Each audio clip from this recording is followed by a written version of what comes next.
السلام علیکم دوستوں، میں امید کرتی ہوں آپ لوگ جہاں کہیں بھی ہوں انشاءاللہ خیریت سے ہوں گے، اور چینل پر آ کے اپنی رائے جو آپ لوگ لکھتے ہیں اس کا بہت شکریہ۔ اور آج مجھے آپ لوگوں سے ایک بہت ہی سنجیدہ اور گھمبیر سے مسئلے کی بات کرنی ہے۔ دوستوں، چند دن ہوئے کہ میں نے ٹویٹر پر اپنی ایک بہت پرانی 92 کی ایک تصویر لگائی جو بلوچستان کے کسی محترم کی تھی، اور میں نے وہاں پر یہ لکھا کہ اگر کوئی محترم ان کا نام جانتے ہوں تو پلیز مجھے بتائیے گا۔ یقین کیجئے کہ کوئی 200-250 لوگوں نے لکھا، مگر کوئی اتفاق نہیں تھا ان لوگوں میں، لکھنے والوں میں، کہ یہ کون صاحب ہیں۔ کسی نے لکھا کہ یہ ڈاکٹر عبدالحی بلوچ ہیں، کسی نے لکھا نہیں یہ اس کی بلوچستان یونیورسٹی کے سابق چانسلر رئیسانی ہیں، کسی نے اور نام لکھا، کسی نے اور نام لکھا۔ تو میں یہ سوچ رہی تھی کہ یہ صرف 30 برس پرانی تصویر ہے اور وہ سب لوگ زندہ ہیں۔ اگر یہ چانسلر تھے تو ان کے شاگرد ہوں گے اس وقت بہت سے موجود، اور اگر یہ وہ سیاستدان ڈاکٹر عبدالحی بلوچ ہیں تو پھر بہت ان کے جو ہیں جاننے والے وہاں پر ہوں گے، ان کی پارٹی کے لوگ ہوں گے، لیکن ایک نام پر اتفاق نہیں ہو پایا۔ تو میں نے یہ لکھا کہ دیکھیے یہ 30 برس پرانی تصویر ہے اور اس پر لوگ متفق نہیں ہو پا رہے، اور سب بڑے یقین سے کہہ رہے ہیں کہ نہیں جی یہ تو وہ ہیں۔ تو میں نے کہا کہ آج سے 1400 برس پہلے کی جو احادیث ہیں اور جو واقعات ہیں وہ سنا کر ہم کسی کو مرتد قرار دے دیتے ہیں، کسی کو کافر قرار دے دیتے ہیں، اور یہ تو خیر ہے ہی، لیکن ایک سماجی بہت بڑا مسئلہ ہے کہ آپ نے جو ہمارے ملک میں رائج ہے کہ بس ایک دفعہ آپ نے 3 مرتبہ طلاق طلاق طلاق کہا اور طلاق ہو گئی،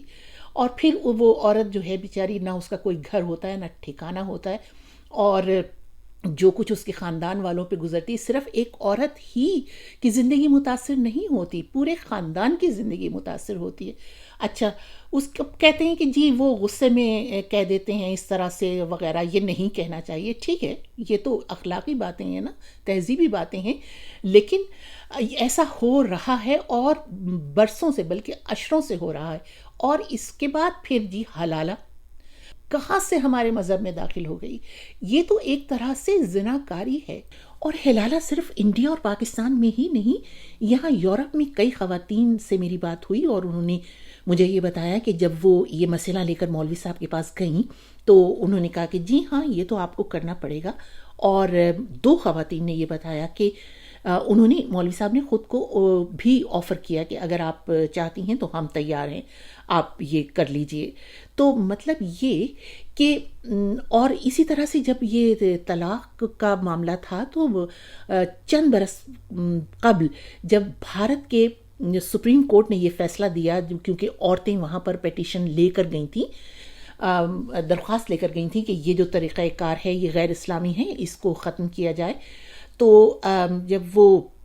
عدالت نے اپنا فیصلہ دیا کہ اس طرح سے طلاق نہیں ہو سکتی، ایک ہی مرتبہ غصے میں یا کسی بھی وجہ سے طلاق کہہ دینے سے طلاق نہیں ہوگی، اور جب بھارت کی عدالت نے یہ فیصلہ دے دیا تو اس کے بعد میں نے پاکستان میں کئی علماء سے اور شریعت کورٹ کے جو تھے ارکان، ان لوگوں سے بات کی، اور میں نے کہا کہ جب بھارت کی ایک عدالت نے، اعلیٰ عدلیہ نے یہ فیصلہ دے دیا ہے تو پاکستان میں بھی اس پر عمل درآمد کیوں نہیں ہوتا؟ تو وہ کسی نے کہا کہ دیکھیں جی 4 اماموں کا مختلف ادوار میں اس پر اجماع ہے، تو بس یہی روایت چلی آ رہی ہے اور اسی طرح سے ہو رہا ہے۔ تو میں نے کہا کہ آپ کا جو دین کا منبع ہے وہ آپ قرآن سے لیں گے، یا یہ جو اماموں کی روایات ہیں یا جو کچھ انہوں نے اپنی کتابوں میں لکھا ہے وہاں سے آپ یہ دین کی روایتیں جو ہیں ان پر عمل درآمد کروائیں گے؟ تو آپ یقین جانیے کہ ان کے پاس بالکل اس کا کوئی جواب نہیں تھا۔ جو لوگ یہ کہتے ہیں کہ جی یہ دینی معاملے ہیں، دینی معاملات ہیں، اور آپ کون ہوتی ہیں اس پر بولنے والی، تو مجھے ان سے یہ پوچھنا ہے کہ کیا کبھی کسی موقع پر کسی عالم نے، کسی مفتیہ نے، کسی عالمہ نے یہ کہا کہ یہ غلط ہو رہا ہے؟ یہ جو آپ لوگ ٹی وی پہ بھی اور فلموں پہ بھی دکھا رہے ہیں اور عام زندگی میں جو اس طرح مدتوں سے طلاقیں ہو رہی ہیں، یہ نہیں ہونی چاہیے، یہ اس طرح سے اسلام میں نہیں ہے، اور اس کو بند ہونا چاہیے، اور حلالہ بالکل غلط ہے طریقہ کار، اس کا اسلام میں کوئی ذکر نہیں ہے، آج تک تو کسی نے ذکر نہیں کیا۔ اور جب یہ مسئلہ اٹھتا ہے یا کبھی میرے جیسے لوگ، اور بھی بہت لوگ ہیں میرے جیسے جو یہ آواز اٹھاتے ہیں، تو ہم پہ پھر بس نہیں چلتا لوگوں کا کہ اگر وہ سامنے ہوں تو بس اٹھ کے منہ نوچ لیں کہ آپ کی ہمت کیسے ہوئی کہ آپ نے یہ بات کہی۔ تو بس دوستوں مجھے یہ کہنا تھا کہ آپ لوگ اس کو بات کو ضرور آگے پہنچائیں۔ جو مستند احادیث ہیں وہ تو ہیں، لیکن جو غیر مصدقہ احادیث ہیں وہ اتنی زیادہ تعداد میں ہیں، اور واقعات ہیں وہ اتنی زیادہ تعداد میں ہیں، جس کی وجہ سے عالم اسلام 72-73 فرقوں میں بٹا پڑا ہے۔ اور ہاں، اور اس سلسلے میں ایک بہت اہم بات میں یہ بھی ضرور کرتی چلوں کہ ابھی وہ جو سعودی عرب کے جو